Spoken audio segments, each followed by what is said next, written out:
Assalamualaikum warahmatullahi wabarakatuh. Illahi anta maksudi waridoka maklubi atini mahabbatak wa marifatak ihdinas syiratal mustaqim. Allahumma salli ala sayyidina Muhammad wa ala alihi sayyidina Muhammad, amma ba'du. Sedulur-sedulur yang diberkahi oleh Allah, ada beberapa kiriman video, entah itu dari sahabat 313 yang jauh di sana, mengirimkan kepada saya itu melalui mendm akun Instagram saya, ataupun menginbox ke akun Facebook saya, ataupun ada yang mengirim pesan WhatsApp melalui pesan WhatsApp kepada saya. Ketika saya mengetik dan membalas satu persatu, saya yakin itu akan memakan waktu yang lama.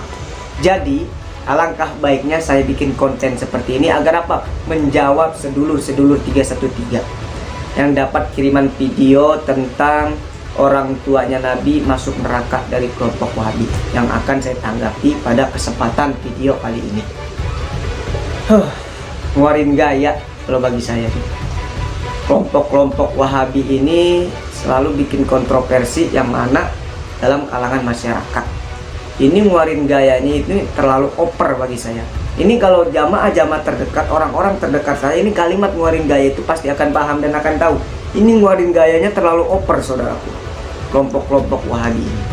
Baru kemarin-kemarin sekitar 2 mingguan kalau nggak salah, saya itu mengupload video di channel akun YouTube saya yang ini tentang tanggapan saya itu mengenai tentang Sunan Kalijogo yang disebut oleh kelompok Wahabi.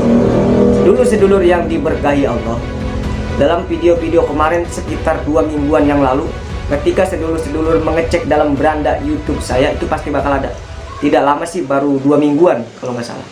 Itu saya menjelaskan, dan dalam video itu saya itu ada ini sedikit pembahasan sedikit ya, sebelum kita lebih mengkerucut, sebelum kita lebih tausus dalam video yang akan kita bahas pada kesempatan kali ini. Sedulur-sedulur yang diberkahi oleh Allah, itu pada kesempatan itu, waktu itu saya itu sambil rokokan. Kenapa saya sambil rokokan? Karena biar supaya saya tidak terlalu dongkol dalam menanggapi kelompok-kelompok Wahabi ini yang ngeluarin gayanya itu terlalu over bagi saya. Kenapa saya merokok? Ada yang orang gagal paham, katanya kurang adab. Hei, saudaraku, kurang adab itu bukan dilihat seperti itu. Bahkan kiai-kiai kita terdahulu, ulama-ulama kita terdahulu itu kalau ngajar-ngaji santri, ada yang sambil rokokan. Itu biar kenapa? Biar supaya tidak ngantuk, biar supaya enjoy, yaitu hak-hak saja, tidak jadi masalah. Ini ada orang yang beranggapan seperti itu. Sedulur-sedulur yang diberkahi oleh Allah,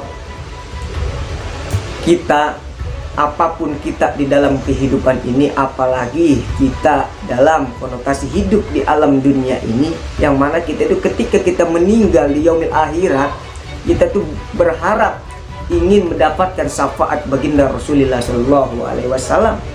Ketika kita mengenang baginda Rasul, itu otomatis kita mengenang ibunda dan ayahandanya baginda Rasul, yang mana yang akan kita bahas pada kesempatan kali ini, yang mana nanti insya Allah dalam video cuplikannya ini insya Allah nanti akan dipasang oleh admin ini di sini, di dalam video ini, yang mana tentang video mereka.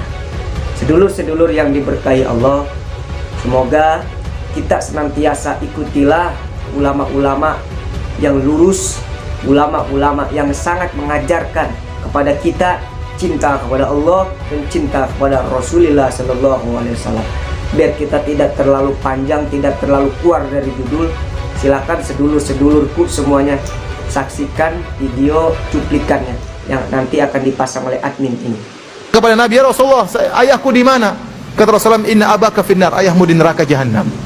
Ya, sama. Bapaknya juga di masa jahiliyah, ya, belum mendapati Nabi SAW diangkat sebagai seorang Rasul. Jadi banyak orang-orang seperti tadi Hatim At-Tai, ya, anaknya bertanya, ya Rasulullah, ayahku bagaimana? Dulu sering bersedekah, sering dermawan. Kata Rasulullah SAW, tidak bermanfaat. Karena abuka yaf'alu dzalik, yuridu syai'an fa adrakahu. ayahmu dahulu melakukan demikian karena ingin sesuatu, ingin dipuji, dan dia mendapatkannya. Ternyata ada orang-orang yang divonis oleh Nabi dalam hadis-hadis yang sahih Bukhari dan yang lainnya, dan mereka hidup di masa fatrah, divonis oleh Nabi masuk neraka jahanam. Menunjukkan sebenarnya masih ada sisa agama tauhid. Dan di antara orang-orang divonis oleh Allah Subhanahu wa taala meninggal dalam kondisi musyrik, di antaranya ibunya Nabi dan ayahnya Nabi sallallahu alaihi wasallam. Gimana sedulur-sedulur, apakah sudah menyaksikan video cuplikan tersebut? Mari kita lebih tahosus, kita lebih mengkerucut di dalam pembahasan. Sedulur-sedulur yang diberkahi oleh Allah Subhanahu wa taala, bahwasanya ada yang mengatakan bahwasanya Abi bin Nar, bahwasanya ayahnya Nabi itu berada dalam neraka. Masya Allah. Sedulur-sedulur yang diberkahi oleh Allah, di dalam hadis tersebut ada dua riwayat yang mengatakan, yang mana riwayat yang pertama itu adalah riwayat Hammad bin Salamah. Riwayat yang kedua itu ada riwayat Ma'mar, yang mana ketika ditarjih, ketika dibandingkan, riwayat mana yang lebih kuat dan yang mana yang lebih lemah, itu kata Al-Imam Suyuti, Al-Imam Qurtubi, itu riwayat Hammad bin Salamah di masa tua hafalannya buruk. Jadi ketika ditarjih, ketika dibandingkan riwayat Ma'mar dan riwayat Hammad bin Salamah, ketika dibandingkan siapa yang lebih kuat, itu riwayat Ma'mar. Dalam riwayat Ma'mar itu tidak ada tertulis bahwasanya orang tuanya Nabi atau ayahnya Nabi itu berada dalam api neraka. Itu tidak ada dalam riwayat Ma'mar. Ketika ulama ditarjih hadis-hadis itu, ulama sepakat bahwasanya ulama riwayat Ma'mar lah yang lebih kuat dibandingkan riwayat Hammad bin Salamah. Subhanallah. Ini riwayat Ma'mar mengatakan bahwasanya orang tuanya Nabi tidak berada di dalam api neraka. Sedulur-sedulur yang diberkahi oleh Allah Subhanahu wa taala, orang tuanya Nabi, ayahandanya Nabi, ibundanya Nabi, beliau itu hidup di dalam masa fatrah, ahlul fitrah, yang mana yang kita ketahui ahlul fitrah itu orang yang hidup di masa kekosongan Rasul, orang yang hidup di masa belum ada Nabi. Seperti itu. Apa katanya Allah? Allah bilang di dalam Al-Quran, wa ma kunal mu'ajibina hatta nab'a rasulah. Aku tidak akan mengajak suatu golongan, suatu kaum sampai aku mengutus kepada suatu golongan, suatu kaum tersebut seorang rasul. Maka orang tuanya Nabi itu hidup di masa kekosongan Rasul, hidup di masa kekosongan belum ada Nabi.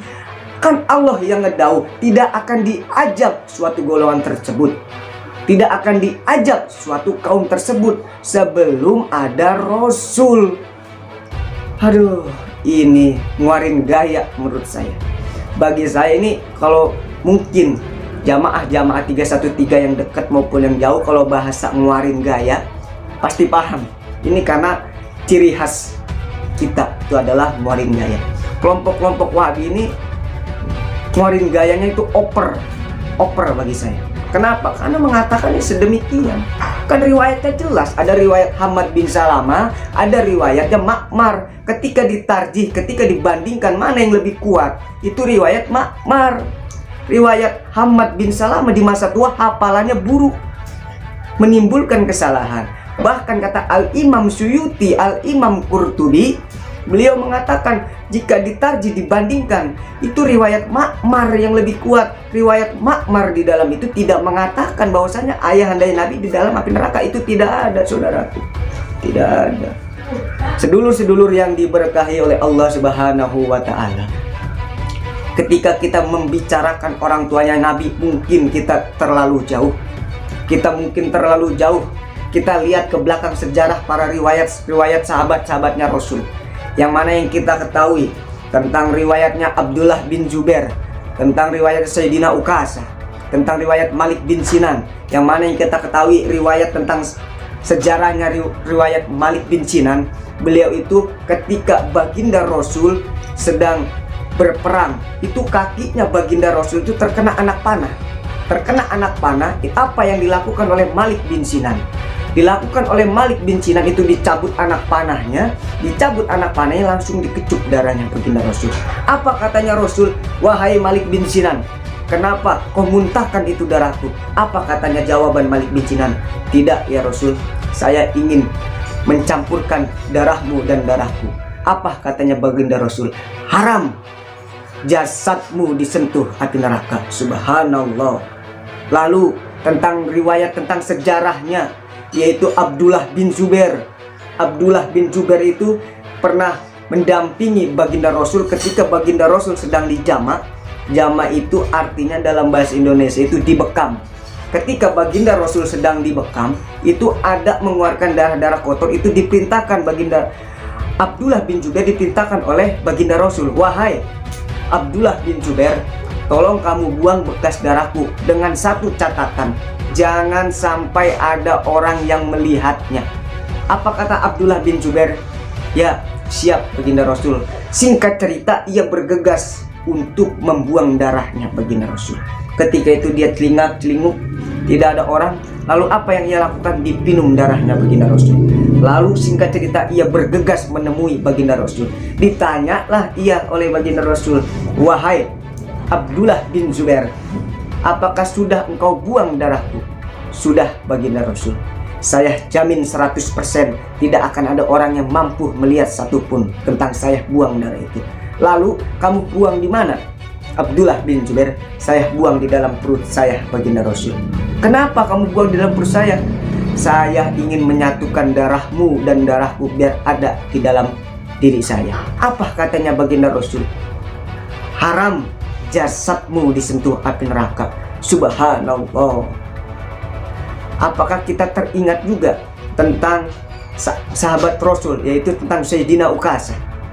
Sayyidina Uqasah, beliau ini ketika sedang menemani waktu masa peperangan baginda Rasul itu berbicara kepada sahabat semuanya, wahai sahabat-sahabatku, apakah ketika aku sedang berperang, apakah ada di antara kalian yang merasa aku zalimi? Tolong angkat tangan dan aku ingin membayar atas kesalahan itu. Semua sahabat terdiam, hanya Sayyidina Uqasah yang menjawab, wahai baginda Rasul, saya baginda Rasul. Apa kata baginda Rasul? Wahai Sayyidina Uqasah, apakah yang kamu akan komplain kepada saya? Kata Sayyidina Uqasah, langsung ia bercerita, saya sewaktu itu ketika sedang berperang dan sedang baginda Rasul memerintahkan untuk merapatkan barisan saya terlalu maju ke depan sedikit sampai baginda Rasul mempecut saya. Wahai baginda Rasul, sesuai dengan ucapanmu, katanya ketika memang kamu berbuat jolim, kamu ingin membalas kepada aku. Lalu apa baginda Rasul? Baginda Rasul memerintahkan kepada Bilal untuk mengambil pecutnya. Sebelum itu Sayyidina Abu Bakar bercerita bahwasanya, wahai Sayyidina Uqasah, tidak usah kamu pecut itu baginda Rasul, kamu pecut saya saja. Apa katanya Sayyidina Ali? Wahai Sayyidina Uqasah, saya dari kecil bersama Nabi, saya mantunya baginda Nabi, tidak usah kamu pecut itu baginda Rasul, cukup kamu pecut saya saja. Apa katanya Rasul? Sudah, diam kalian semuanya. Lalu Sayyidina Uqasah, dia itu meranjak dan dia itu sambil memegang pecut. Apa yang dilakukan oleh Sayyidina Uqasah? Berceritalah dia kepada baginda Rasul, wahai baginda Rasul, tatkala waktu itu saya dipecut olehmu, saya dalam keadaan tidak memakai baju. Alangkah baiknya ketika engkau pun sama tidak memakai baju. Lalu baginda Rasul dibukalah bajunya. Ketika sudah dibuka bajunya, apa yang Sayyidina Uqasah lakukan? Sayyidina Uqasah mendekati perutnya Rasul dan mencium perutnya Rasul. Apa kata Sayyidina Uqasah? Mohon maaf baginda Rasul, itu hanya alasan saya saja agar saya mampu memelukmu dan mencium perutmu. Apa katanya baginda Rasul? Wahai, ketika engkau ingin melihat penghuni surga, kau lihatlah tentang Sayyidina Uqasah. Sayyidina Uqasah, beliau mampu memeluk Nabi, mampu mencium perutnya Nabi, haram jasadnya disentuh api neraka. Begitupun dengan Abdullah bin Zubair yang meminum darahnya Nabi, haram jasadnya disentuh api neraka. Masya Allah. Begitupun kepada orang tuanya baginda Rasul, orang tuanya baginda Nabi, yang mana yang kita ketahui beliau ini hidup dalam masa kekosongan daripada Rasul, dalam masa kekosongan belum adanya Nabi. Dan orang tuanya baginda Rasul itu menganut akidah ajaran Ibrahim. Yang mana yang kita ketahui ulama, bahkan ulama-ulama terdahulu, beliau telah sepakat bahwasanya riwayat Ma'mar lah yang lebih kuat. Di dalam riwayat Ma'mar tidak ada tertulis dan dikatakan orang tuanya Nabi berada di dalam api neraka. Subhanallah. Sedulur-sedulur yang diberkahi Allah, yang mana yang kita ketahui ini ngeluarin gaya yang terlalu berlebihan ini, kita mungkin sering mendengar bahwasanya yang hadis ini, inna aban nabi sallallahu alaihi wasallam mata kafiron wa Abu Thalib mata alal bukti. Itu di balik hadis tersebut ada satu huruf yang tidak kamu bawa. Apa huruf apa? Huruf mim. Mim itu artinya itu tidak. Itu sama kelompok Wahabi ada yang tidak mereka bawa. Satu huruf mim. Seharusnya inna aban nabi sallallahu alaihi wasallam ma mata alal bukti. Mim itu artinya tidak. Dibawa oleh kelompok Wahabi itu hanya mata alal bukti. Jadi seakan-akan mati dalam keadaan kafir. Seharusnya itu mimnya itu ada dua. Ma mata artinya tidak mati dalam keadaan kafir.